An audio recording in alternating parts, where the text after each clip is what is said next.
Hello, Drake Hawkins, Musically Optimistic here, and today I'm counting down my top 20 albums of 2022. 2022 was a fantastic year in music, and unlike last year, due to my predicament, I wasn't able to listen to a whole lot of records. This year, I listened to like 60 something, still not like a record breaking about by any means, and I'll list my entire ranking of every single album that I listened to this year down in the description, but this year was really good for albums, and I'm glad that I was able to keep up with what I wanted to listen to for the most part. And without any further ado, we're gonna get right into it at number 20. That is Omari D with Week of Wonders. This is an album that I was gonna do a formal review of, since it's a rapper that I've known about for a while, but due to me taking forever to put it out, I just decided to just kind of give a shout out in this video. And also just because it's a really quality record. I think the beats are cutting edge, the performances are raw, everything about this album is really forward thinking and easily makes it be one of the best records of the year. The main thing holding it back though is the very piss poor vocal mixing that happens in like the latter half of the record. Like the tracks sound fantastic at first, but for some reason later on in the record the mixing quality just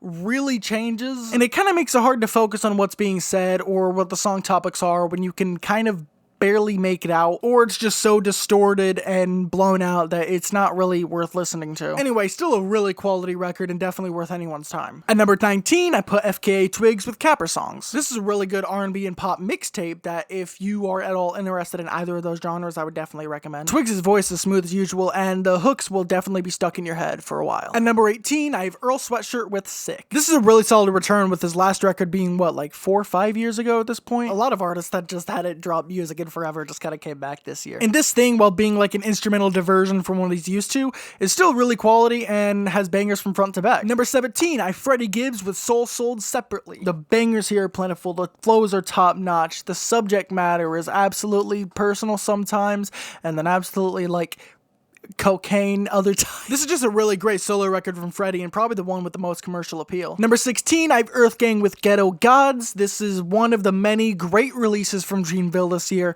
and it's not like their previous album, Mirrorland. It's much darker, much more personal, much more hard-hitting topics, but it definitely does not lack in quality at all. At number 15, I have IDK with Simple. If you wanted to see Drake's Honestly Nevermind, but like much more realized, and it seems like the rapper here actually cares, I would definitely recommend this. IDK's performances are strong from front to back, and the instrumental palette really is just so relaxing, calming, and well produced that it feels quicker than the 15 minutes it runs for. Number 14, I have Smino Love for Rent. This was my first foray into Smino's music, and I can definitely say it was a very enjoyable one, hence it being this high in the list. Again, another fantastic release from the Dreamville label. It's Smino's vocal harmonies and refrains still haven't left my head. Number 13, I have Cochise with The Inspection. This is probably the most oddball pick on this list, but I love this record. Like, it's everything that Ken Carson and Destroy Lonely want to be, you know, capitalizing off that rage sound that Playboi Carti really popularized with Whole Lotta Red, except Cochise actually does his own little thing with it and actually has captivating songs, captivating performances, a lot of charisma, a lot of energy. The Inspection is just a fantastic record from front to back, and I think it is most definitely worth a listen if you're at all into trap, auto-tune trap. If you're into Playboi Carti, you're gonna love Cochise. At number 12, I have SZA with SOS. This album is the reason why this video took so long to come out. If I went with the list that I recorded like a month ago,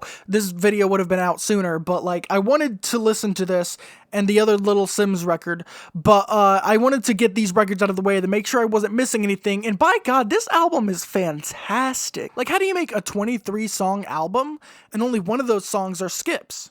And it's not Smoking on My X Pack. Going into this, I thought it would be similar to like Frank Ocean's Blonde, because Frantano's review said that it was like a bunch of acoustic cuts and stuff like that, so I was expecting something very minimal, stripped back, but no, this is very lively, this is very fun, this is like the vocal performances from front to back are so distinct, unique, charismatic, just so beautiful. A whole lot of effort was put into this, you can definitely tell, but like 23 tracks, an hour something in length, and not once does the energy like drag for me, except for low in the intro half. Yeah, if you're at all interested in what SZA has to offer based on her fantastic feature performances, or if you heard her last record, definitely give this a listen. And at number 11, just barely missing the top 10 of this list, we have Redveil with Learn to Swim. I wasn't really blown away with his Niagara album or whatever. There were certainly a couple highlights on there, mainly being Wait and 5500, but but I was still looking forward to what redveil would do in the future. And he absolutely capitalized on what potential he had on this record here, Learn to Swim. From the way this album just seamlessly flows together to the absolute banger songwriting to PG Baby, which is one of the best rap songs of the year, this thing is masterful from front to back. And then kicking off our top 10, Lupe, Fiasco, Drill Music, and Zion. Given the title going into this, I was kind of expecting Lupe to like do his own spin on drill music or whatever, but no, not at all. It's really a heartfelt, emotional, well-penned reflection on the effects of drill music, gang life in general, all that sort of stuff that I am not at all, you know, a part of, because fucking look at me. But yeah, this album is amazing. These tracks are amazing. The performances are amazing. I don't know what to say about this. Number 9, we have Weeknd with Dawn FM. One of my favorite albums when it dropped. One of my favorite albums of the year here at the end here. The fuck was that sentence? But yeah, this album has only grown on me with time because I felt like there were some great bangers at the front, but then after Best Friend, it gets a little shaky. But pretty much every song on this album has grown to be a tumor on my brain. The gorgeous hooks and immaculate production haunt me everywhere that I go. Speaking of being haunted, at number 8, we have Quadeca with I Didn't Mean to Haunt You. If you watch my previous best albums list, which I disagree with now, you'll see that I put his previous record at the top.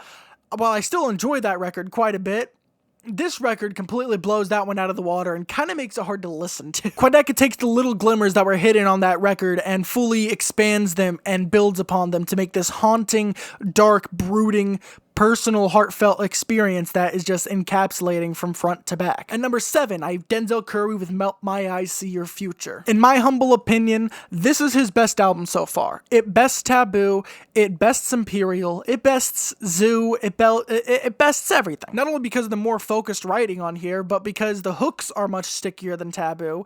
The production is so much more lush and varied, and the production at points can be so psychedelic. Like the album cover here, this is one of the album covers that like reflects exactly what the sound is. Just from the 3 teasers, you could tell this album was going to be varied and full of a lot of creativity, and that's exactly what we got. At number 6, Conway the Machine, God Don't Make Mistakes. This is one that grew on me a lot because I gave this like a 7 or something on first listen. Nothing really stuck out to me, and to this day, it's obviously it's grown. It's at our number 6 spot. This is Conway's most revealing lyrics, most passionate performances, best songwriting, best song structuring, best features. And so I don't really know what I was on when I was listening to this for the first time, but going back, it still can be a little hard to get into just because I feel like the album doesn't start out the greatest with the first 2 tracks. I think Drum Work and whatever the one with Lil Wayne and Rick Ross is. I don't really care for either of those tracks, but once you get past them, I believe it's a fantastic record from there. Number 5, Quelle Chris Deathfame. This is kind of like if I Didn't Mean to Haunt You and God Don't Make Mistakes were combined to make this very haunting avant-garde rap experience. Like this thing is so dejected and abstract that it's kind of like looking at this very dark void that is just swallowing you whole, and it's so captivating from front to back. I can't get enough of this. Number 4, JID, The Forever Story. God, I love this record. Yeah, this thing is just heat from front to back. It's nearly perfect. I don't think that there were any perfect albums this year, like no 10s, but these next 4 albums are pretty much as perfect as you can get, in my opinion. And while I love the bangers at the first half of this record, once you get to Cody Blue 31, the rest of the record from there is absolutely just... Number 3, I have Sefu, The Sword Drew Blood. This released December 31st of 2021, but because it's my list and I can do what I want, I'm going to include it here. This is agreed by many Sefu fans to be his worst album. I don't see it at all. This is brilliant. This is really emotional, heartfelt, very well penned, very beautifully performed. This can just be like a little off-putting if you're not into the sound that he's bringing, which is some of the most experimental, out there sounds that I've heard. This is kind of like 808s and Heartbreak by Kanye meets Mad Villainy by MF Doom and Madlib. Like this is auto-tuned avant-garde rap, and it's brilliant. There are so many catchy refrains, there's so many great performances, there are so many just captivating instrumentals, so many captivating ways, the way that the album flows, the one feature on the album. This thing is masterful from front to back, and I can't recommend it enough. It's absolutely amazing. If you haven't seen my review on it, go see it. I haven't looked at the review for a while, so I don't remember if I did it justice, but God, no matter how much amount of talking I can do, it's not going to do justice for this album. But go ahead and listen to it, and listen to our number 2 spot, Billy Woods Woods Aethiopes. I had this like much lower on the list before, but like with each listen, it just grows and grows and grows more. There's so much you can get from this record. The creativity is unmatched. The production is next level. The features bring their A game. The structuring, the way that this flows together, everything on this record is absolutely fucking flawless. Other than maybe the intro track, I don't feel like that there's a low spot on this record at all. And even the intro, I like that intro. It's a great intro. It brings you into the next track and like it introduces you into the project that if you are vaguely interested in avant-garde hip-hop, like if you've listened to any of the Griselda crew or really if you just like rap in general, this is like the event album of the year. And it would be at my number 1 spot if, hold on, I completely forgot to record an honorable mention section of the video, so let's do that now. These are just albums that did not make the top 20, but I thought need some sort of recognition or some sort of, you know, saying that I listened to them, because I doubt anyone's gonna actually read the fucking description. And so the first album I want to shout out is Pusha T's It's Almost Dry. Really solid record, lots of bangers on there, like Let the Smokers Shine, The Coops, Dreamin' of the Past, Brambleton. Just my issue with the record and why it is not like a great record to me is because after Diet Coke, once you get to rock and roll and then everything after that, I can do without the rest of it. Like, other than the outro, everything after Diet Coke is just dog shit to me. Nas and Hit Boy with King's Disease 3, thought it's a decent album. Post Malone with 12 Carat Toothache. This is an unpopular opinion because almost everyone that I've seen talk about this album says that it's trash. I fucking love it. I think the dark themes on it are great. The writing is the best on any Post Malone record. Even the catchier songs like Wrapped Around My Finger or Wrapped Around Your Finger, whatever it is. Those songs have grown on me a shit ton. Like Wrapped Around Your Finger was one of my least favorite on my first listen, but now it is one of my favorite because the string arrangement is fantastic, the hook is really great, the melody behind all of it is just really driving and passionate, and I just love it from front to back. I guess my only real complaint with the album is that it ends a little weak because it ends with the demo version of fucking Euthanasia, and it has One Right Now, which was already a single, so it's like, I wish the album could have ended a bit stronger. Next, Vince Staples with Ramona Park Broke My Heart. This is one of Vince Staples' strongest records, but it's also one of his most inconsistent records. Like, it's nothing but bangers up until Slide, but then once you get to Slide, with its really weak chorus, it's just kind of hit and miss from there. Joey Badass with 2000. I like this record. I just feel like there wasn't a whole lot on it that stood out from everything else. Like, it's still solid. It still has bangers. But the track with West Side Gun on there, that alone deserves it to not be on the top 20. Black Thought and Danger Mouse with Cheat Codes. I definitely think this album was worth a listen, but what annoys me the most is that the people who like this album love it with such a passion that they think it's like one of the best albums of the year, period. And the people who I don't know, it's just the fan base behind it's a little fucking annoying, but that can be said about a lot of avant-garde hip-hop. But yeah, definitely check out those albums, maybe not, I don't know. Back to the video.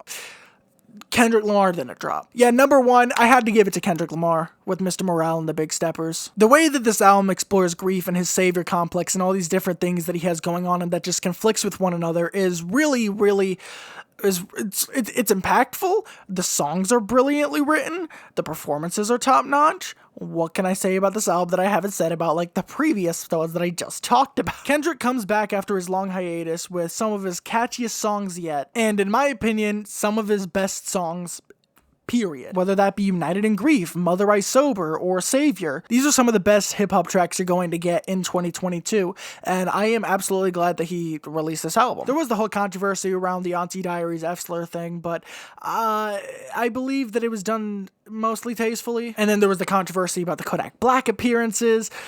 It doesn't really kill the record for me. Yeah, Kodak Black is kind of a shit person, but whatever. I mean, it's not like he put Kanye West on the album, who's out here actively causing real world harm. But yeah, these are my picks for the top 20 albums of 2022. Let me know what yours are down in the description below. Like the video, comment something. I don't really care what it is. It just helps boost me on the algorithm. Check out a video that it recommends you. Watch my previous lists if you haven't. And yeah, that's where I'm going to leave it for now. Bye. Jay and Kanye. One's a bitch, the other's a Nazi. I'm talking about Jay and Kanye. One to make the others if not say this show is about Dre. Kanye, yeah.